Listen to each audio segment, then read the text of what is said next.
Actually, I grew up with in a very progressive family, and so I was very much aware of what had happened in the First World War. I had lost an uncle in that war. He died. His death certificate says France and Flanders. And my father, who was too young to go into the services, he was an active person. He belonged to the Independent Labour Party, so he insisted in a lot of ways that I join young socialist movements.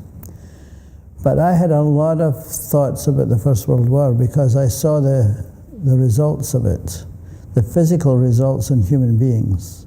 Many people there was no prosthetics then, and many people were walking about in crutches, lost a leg, lost an arm, gassed, blinded, begging.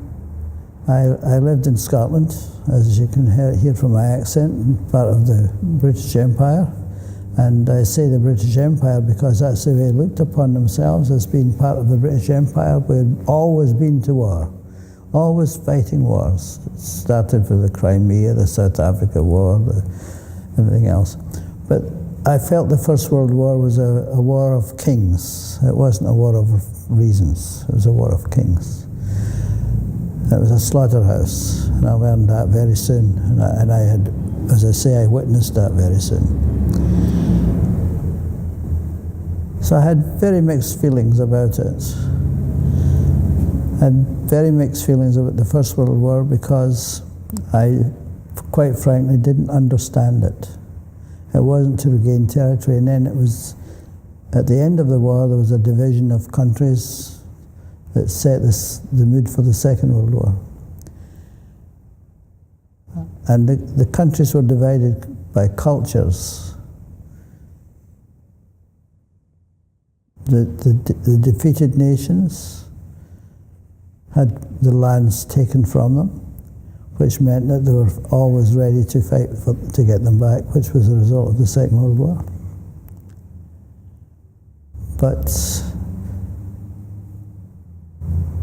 I'm not an imperialist, and I felt that the First World War was a war to preserve the land for kings. That's really all it was about. It was a slaughterhouse. When you think of Flanders and you think of France, you think of Vimy, you think of Passchendaele, we just felt it was like an exhibition in the middle of a soccer field. You just felt like going back and forward, back and forward, back and forward, taking no land except to defeat somebody, and then they would come back. It was like a game.